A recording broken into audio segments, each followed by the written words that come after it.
أعوذ بالله من الشيطان الرجيم بسم الله الرحمن الرحيم رب اشرح لي صدري ويسر لي أمري واحلل عقدة من لساني يفقهوا قولي واجعل لي وزيرا من أهلي رب زدني علما رب زدني علما رب زدني علما آمین بسم اللہ الرحمن الرحیم۔ ہم علامات قیامت کا موضوع پڑھ رہے ہیں۔ جو علامات صغریٰ ہے وہ ہم نے تقریباً مکمل کر لی، کوئی ایک آدھ حدیث کہیں رہ گئی ہو تو وہ تو پاسبل ہے۔ اور دو ایسی علامتیں ہیں جنہیں بعض نے صغریٰ میں شامل کیا، بعض نے کبریٰ میں، اس لیے میں نے انہیں بیچ میں رکھا ہے۔ ایک تو رومیوں کی، یعنی کہ عیسائیوں کی تعداد بڑھ جانا۔ اس وقت رومن سے مراد عیسائی تھے، جیسے آج یورپین سے مراد عیسائی لیے جاتے ہیں۔ تو نبی کریم صلی اللہ علیہ وسلم نے فرمایا کہ قیامت سے پہلے رومی سب سے زیادہ تعداد میں ہوں گے۔ تو آج آپ دیکھیں عیسائیوں کی تعداد دنیا میں سب سے زیادہ، دوسرے نمبر پر ہم ہیں۔ تو یہ نشانی بھی پوری ہو گئی۔ اور ایک اور جو بڑی نشانی ہے وہ ہے دریائے فرات سے سونے کا پہاڑ نمودار ہونا۔ نبی کریم صلی اللہ علیہ وسلم نے فرمایا قیامت تب تک قائم نہ ہوگی جب تک دریائے فرات سے سونے کا پہاڑ نمودار نہیں ہوگا۔ لوگ اس پر سونا لینے کے لیے جنگ کریں گے اور 100 میں سے 99 مارے جائیں گے، جبکہ ہر بندہ یہ سوچ رہا ہوگا کہ شاید وہ ہی نجات پانے والا ہے۔ نجات پانے والا مراد کہ وہ بچ جائے گا اور سونا اسی کے حصے میں آئے گا۔ ابی بن کعب رضی اللہ تعالیٰ عنہ کہتے ہیں نبی کریم صلی اللہ علیہ وسلم نے فرمایا ان قریب دریائے فرات سے سونے کا پہاڑ نمودار ہوگا۔ لوگ جب اس کے بارے میں سنیں گے تو اس کے حصول کے لیے اس طرف چل پڑیں گے۔ جو اس پہاڑ کے پاس ہوں گے وہ کہیں گے اگر ہم نے اسے چھوڑ دیا تو دوسرے لوگ یہ سونا لے جائیں گے۔ آپ صلی اللہ علیہ وسلم نے فرمایا پھر اس خزانے کو حاصل کرنے کے لیے لوگ لڑیں گے اور 100 میں سے 99 قتل کر دیے جائیں گے۔ ابو ہریرہ رضی اللہ تعالیٰ عنہ کہتے ہیں نبی کریم صلی اللہ علیہ وسلم نے فرمایا ان قریب دریائے فرات سے سونے کا ایک خزانہ نکلے گا، جو کوئی وہاں موجود ہو وہ اس میں سے کچھ بھی نہ لے۔ سمجھ گئے؟ اب اس پر بعض لوگوں نے کہا کہ جو عرب میں تیل نکلا یہ مراد ہے سونے کا پہاڑ، لیکن نہیں، نبی صلی اللہ علیہ وسلم نے واضح طور پر گولڈ کہا ہے، اور آپ نے کہا کہ گولڈ نکلے گا، سونا نکلے گا، اور سونے کے حصول کے لیے لوگ لڑیں گے۔ اور یہ بھی تاکید کی کہ جو تم میں سے اس وقت کو پائے وہ اس سونے میں سے کچھ نہ لے، کوئی حصہ نہیں۔ قتل زیادہ ہوں گے وہاں جانے میں، قتل بھی ہوں گے، اور پھر اس میں برکت نہیں نا، فتنہ ہے، فتنہ ہے۔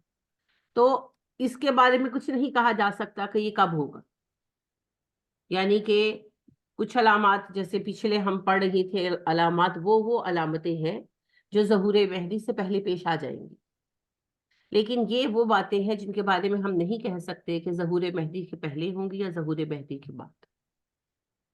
میرا ذاتی خیال ہے، علماء کی رائے ہے، اور میں جس رائے کو زیادہ درست سمجھتی ہوں، ظاہر رائے کی بات ہے یہ ساری، کچھ نے کہا کہ امام مہدی کے ظہور سے پہلے ہوگا، اور کچھ نے کہا کہ عیسیٰ علیہ السلام کے بعد ہوگا۔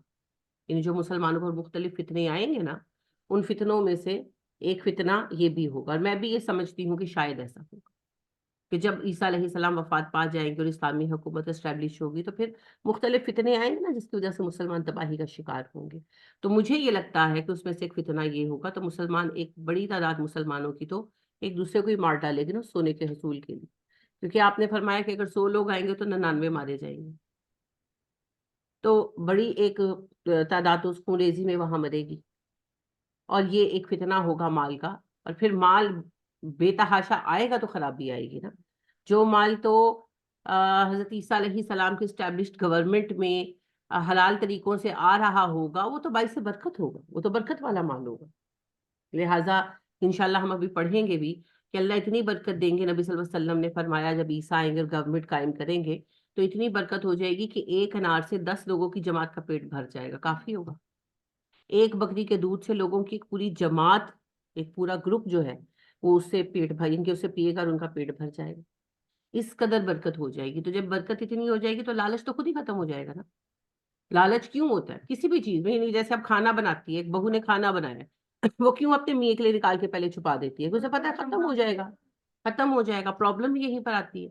تو جب اتنی برکت آ جائے گی تو وہ لالچ تو آٹومیٹیکلی اینڈ اپ ہو جائے گا، یا یوں کہہ لے کہ لالچ ختم ہو جائے گا تو برکت آ جائے گی۔ جیسے بھی آپ کر لیں وائس ورسا. بالکل. اور نبی صلی اللہ علیہ وسلم فرماتے ہیں اتنا امن ہو جائے گا اس وقت میں کہ شیر اور بکری اکٹھے بیٹھیں گے اور ایک دوسرے کو، شیر جو ہے بکری کو نقصان نہیں پہنچائے گا، اور بھیڑیا جو ہے وہ گڈریے کے ریوڑ کی رکھوالی کرے گا اور نقصان نہیں پہنچنے دے گا. حالانکہ بھیڑیے سب سے بڑے دشمن ہوتے ہیں. تو یعنی اس قدر امن و امان ہو جائے گا ہر کسی کو. یعنی کہ شیر کو اپنا رزق مل رہا ہے تو کیوں بکری پر حملہ کرے؟ پرابلم تو رزق کی آتی ہے نا. بھیڑیا کیوں حملہ کرتا ہے؟ اس کو بھی تو جان کا خطرہ ہے گڈریے سے، پھر بھی وہ حملہ کرتا ہے کیونکہ اسے بھی کھانا کھانا ہے. تو سب کو ایسی برکت مل جائے گی کہ وہ ایک دوسرے کو پریشان کرنا بھی چھوڑ دیں گے. جو نیچرل ایک پروسیس ہے، ایک نیچرل سائیکل آف لائف ہے، اس میں بھی اللہ ایسی برکت ڈال دیں گے کہ ایک دوسرے سے استغنا آ جائے گا مخلوقات میں. اور نبی صلی اللہ علیہ وسلم نے بتایا کسی کو خوف نہیں رہے گا. تو پھر دوبارہ کہاں سے سب کچھ پھوٹے گا نا. تو آپ صلی اللہ علیہ وسلم نے تو ایسا کچھ نہیں کہا، یہ میری پرسنل ایک اسیسمنٹ ہے. میں نے جیسا کہ کہا علماء کے گروہ میں رائے ہے، کچھ کہتے ہیں یہ امام مہدی سے پہلے کا فتنہ ہے، کچھ کہتے ہیں امام مہدی کے بعد ہوگا. اندازے ہی ہے. تو میرا بھی اندازہ ہی ہے، میری رائے ہے اس سارے پروسیس پر غور و فکر کرتے ہوئے کہ آخر کوئی ریزن تو بنے گی نا کہ لوگوں میں دوبارہ لالچ اور فتنہ اور فساد پیدا ہوگا. تو وہ پھر شاید یہ سونے کا پہاڑ ہوگا. کتنا سونا نمودار ہوگا کہ لوگ اس کی لالچ میں پڑ جائیں گے اور ایک دوسرے کی قتل و غارت گری کر کے اور پیسے کی لالچ میں آ کے دوبارہ سے اپنے آپ کو بگاڑ کا شکار کریں گے، اور پھر وہ خرابی شروع ہوگی جس کا انجام پھر دنیا کے خاتمے پر ہوگا غالباً. بہرحال اللہ بہتر جانتے ہیں کہ یہ والا واقعہ حقیقتاً کب پیش آئے گا. تو یہ دو ایسے معاملات ہیں جو اللہ بہتر جانتا ہے کہ علامات صغرا میں ہے یا علامات کبرا میں. جب یہ علامات صغرا پوری ہو جائے گی، جیسے کہ ابھی آپ دیکھ رہے ہیں بہت ساری علامتیں جو ہیں وہ پوری ہو چکی ہیں اور بہت ساری پوری ہونے کے قریب ہیں، تو ان حالات کے اندر مسلمان جو ہیں وہ بہت تنہا ہو جائیں گے. یعنی کہ مسلمانوں کے خلاف طاقتیں منظم ہو جائیں گی. ہے مگر اتنی منظم نہیں ہے. ابھی تو جو جنگ کی جاتی ہے وہ دین کے نام پر بھی نہیں کی جاتی نا. دین کے نام پر جنگ کی جائے تو شاید مسلمان اٹھ ہی پڑے. تو دین کا تو کوئی نام ہی نہیں لیتا نا. جو جنگ تو ہوتی ہے جمہوریت کے لیے، کیمیکل ویپن کے خلاف، جو ہے کیا کہتے ہیں جی، یہ فوجی حکومت آمریت ختم کرنے کے لیے یہ ڈرامے لگائے ہوئے نا انہوں نے فی الحال. تو ان ساری چیزوں کے درمیان جو ایک بڑی بات حائل ہے، جسے احادیث میں براہ راست کہیں نہیں کہا گیا، وہ ہے ٹیکنالوجی کا خاتمہ.